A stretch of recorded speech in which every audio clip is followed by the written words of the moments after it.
Hello students, good morning. In today's class we discuss about Watson and Crick double helix DNA model. देखो भाई, क्या बताया था Watson और क्रिक ने डीएनए के बारे में। इसने बताया था डीएनए जो है वो लार्जेस्ट मैक्रोमोलिक्यूल होता है। डीएनए कॉन्फ़िगरेशन वो 3D है। डीएनए पे नेगेटिवली चार्ज होता है। क्यों होता है वो सब आपको पता है, फॉस्फेट ग्रुप के कारण होता है। एज 3 एंड जो होता है विद OH नेगेटिव ग्रुप और 5 एंड जो होता है विद फॉस्फेट ग्रुप। डीएनए जो होता है एसिडिक होता है नेचर में। So this molecule is packed by histone protein. क्योंकि डीएनए नेगेटिवली चार्ज है तो बेसिक प्रोटीन्स जो होंगे वो इसके लिए रिक्वायर्ड होंगे पॉजिटिवली चार्ज, ठीक है, क्योंकि पॉजिटिव नेगेटिव को अट्रैक्ट करता है, दैट्स वाई। डीएनए हेलिक्स जो है is right handed, dextro rotatory बोल देते हैं, क्योंकि राइट हैंडेड है इसलिए डेक्स्ट्रो रोटेटरी बोल देते हैं। ये सब बातें किसने बताई हैं? ये बताई है वॉटसन एंड क्रिक ने। जो मॉडल दिया था अपने मॉडल के बारे में ये बात कर रहे हैं। डीएनए की जो बैकबोन होती है वो प्रोड्यूस की जाती है, जो कि हम पहले भी देख चुके हैं, शुगर और फॉस्फेट ग्रुप से।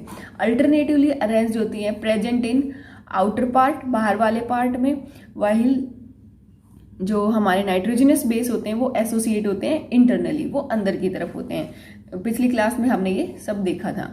लार्ज साइज प्यूरिन जो होते हैं comes opposite to small size pyrimidine. Purine के अपोजिट साइड कौन आएगा? पिरामिडेन आएगा विद ऑलमोस्ट इक्वल डिस्टेंस पे। This nitrogenous base are interlinked by hydrogen bond. इनके बीच में हाइड्रोजन बॉन्ड होता है। Both DNA strands run anti parallel to each other. दोनों की दोनों डीएनए स्ट्रैंड्स होती हैं एंटी पैरेलल रन करती हैं। इसका मतलब क्या है कि एक स्ट्रैंड जो है वो पोलैरिटी शो करेगी 5 प्राइम टू 3 प्राइम, तो दूसरी स्ट्रैंड जो है वो पोलैरिटी शो करेगी 3 prime to 5 prime. Both strands of DNA acts as template during DNA synthesis या डीएनए डुप्लीकेशन या डीएनए रेप्लिकेशन। तो मतलब कि डीएनए की जो एक टेम्पलेट है हमारे पास जो कि उससे हम दूसरी बना सकते हैं। But at the time of RNA synthesis, transcription जब होगी, single stranded RNA formation occurs only at DNA strand. वो डीएनए स्ट्रैंड से ही होता है। This strand of DNA which involves in RNA formation. अब डीएनए की जिस स्ट्रैंड से आरएनए की फॉर्मेशन होती है उस स्ट्रैंड को हम बोल देते हैं टेम्पलेट। जैसे हमने ये एक स्ट्रैंड ले ली है, इसको हमने ट्रांसक्राइब कर दिया, इससे ये आरएनए बन गया। आरएनए हमें पता ही है क्या डिफरेंस होता है। सी की पेयरिंग जी के साथ, ट्रिपल पेयर तो आ गया, जी के साथ सी की, ए के साथ। वैसे टी की पेयरिंग होती है डीएनए में तो, लेकिन आरएनए बनाते हैं तो यहाँ पे क्या हो जाएगा? यू आ जाएगा, यूरासिल, है ना। तो इस तरह से ट्रांसक्राइब कर दें। बाकी सब सेम है, सिर्फ ए के साथ यू डबल बॉन्ड, ठीक है। वैसे क्या होता है डीएनए की दूसरी स्ट्रैंड होती तो टी होता। तो इस तरह से डीएनए, अब जिस स्ट्रैंड से हमने ये आरएनए बनाया है उसको हम बोल देते हैं टेम्पलेट। अब डीएनए डबल हेलिक्स मॉडल पूछा जाए डीएनए का, किसने दिया? वॉटसन क्रिक ने दिया। यूनिवर्सल एक्सेप्टेड बाय ऑल, ठीक है। प्रॉपर्टीज है, देखो भाई बना रखा है, डबल हेलिकल है, 2 चेन है, हेलिकल है, डायग्राम से समझा दिया अच्छे से। डायरेक्शन हेलिक्स की क्या होती है? राइट हैंडेड हेलिकल स्ट्रक्चर होता है, क्लॉकवाइज डायरेक्शन होती है, ओके। ये बीच में ऐसे ड्रॉ करोगे सेंट्रल एक्सिस आ जाएगा। न्यूक्लियोटाइड चेन, 2 न्यूक्लियोटाइड चेन होती है, फर्स्ट और second. Chain twisted around a central axis, एक सेंट्रल एक्सिस होगा उसके चारों तरफ ये ऐसे होती हैं। ये डायरेक्शन आपको नजर आ रही है। एंटी पैरेलल चेन, एक चेन रन करेगी 5 प्राइम टू 3 तो दूसरी 3 to 5। Due to this property 5 end of one chain lie in just front of another chain, है ना। ये भी सब आपको पता चल गया। अब देखो इन डायग्राम से, यहां से देखो ये डिस्टेंस बता दिया 2 स्ट्रैंड्स के बीच में, ठीक है। कितना होता है? 2 नैनोमीटर। ये जो हमने बनाया था ये क्या है? 2 नैनोमीटर। ये 2 पोलीन्यूक्लियोटाइड चेन है, क्लॉकवाइज डायरेक्शन दिखा रखी है, सेंट्रल एक्सिस है। अच्छा, ये जो पूरी लेंथ बताई है एक हेलिक्स की, ये कितने बता दिया? Distance between each turn off helix, एक टर्न हेलिक्स की उसके बीच में कितना डिस्टेंस है? 3.4 नैनोमीटर।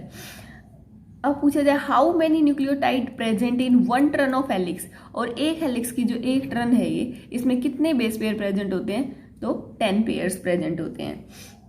और एक नाइट्रोजनस बेस है और दूसरा नाइट्रोजनस बेस है, उसके बीच में कितना डिस्टेंस होता है? जैसे यहाँ पे बीच में नाइट्रोजनस बेस होंगे, इन दोनों के बीच में कितना डिस्टेंस होता है आपस में? तो वो होता 0.34 नैनोमीटर। एक हेलिक्स में कितना था? 3.4 नैनोमीटर, और ऊपर डायमीटर कितना था? 2 नैनोमीटर। तो इस तरह से हम इसकी कंप्लीट लेंथ निकाल सकते हैं, okay.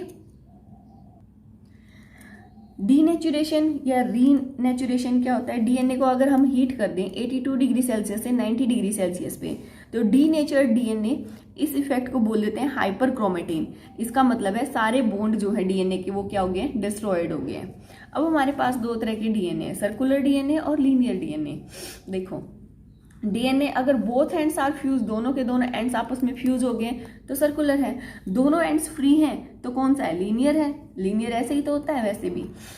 Circular DNA it is found in prokaryotes as well as in cell organelle like mitochondria or plastid, or it is found in eukaryotes except in some prokaryotes like mycoplasma. It show no histone protein association, it associate with polyamines, or it associate with histone protein, but prokaryotic mycoplasma linear DNA without any association of histone. तो ये सब आपको अच्छे से समझ आया होगा।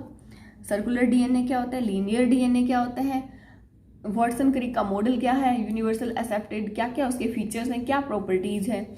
तो होप सो आप सबको अच्छे से समझ आ गया होगा। आज की क्लास में इतना ही, मिलते हैं नेक्स्ट क्लास में, तब तक के लिए टेक केयर, बाय बाय।